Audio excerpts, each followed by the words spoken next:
السلام عليكم الدراري. جاونا واحد 3 ديال القطع اخر ما كاين في سامسونج A07. جاتنا بواحد الديزاين واعر، 64 جيجا، 4 في الرام، الباتري 5000 ملي امبير، الكاميرا 50 ميجا بكسل، كيتشارجا ب 25 الواط فاست. يعني واحد التليفون واعر بزاف بزاف بزاف بزاف، فهمت؟ ها هو غادي نفتحوه نشوفو كيفاش داير هذا التليفون. الصراحه واحد الديزاين فيه واعر بزاف، ديزاين احمق. انا بصراحه عجبني التليفون هذا. ها هو تليفون احمق زوين صراحه الله.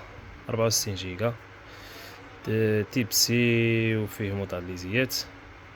صراحه الديزاين ديالو حلو واعر بزاف. بغا شي حاجه راه فيه ثمن جد مناسب. كاينه هاد ال 16 256 8 في الغرام، حتى هي فيها الثمن مناسب.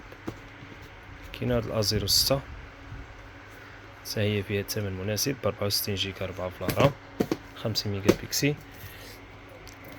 عندنا الريدمي نوت 14 256 8 في الغرام ديال الشركة، شي حاجة نقية.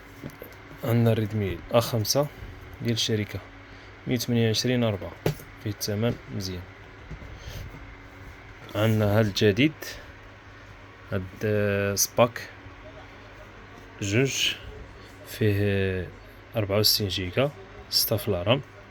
يعني ديزاين جديد اللهم بارك، خرجت واحد ديزاين واعر صراحة الله. وعندنا محبوبات الناس الريدمي الأ 15 256 16 في الرام، 8 زائد 8.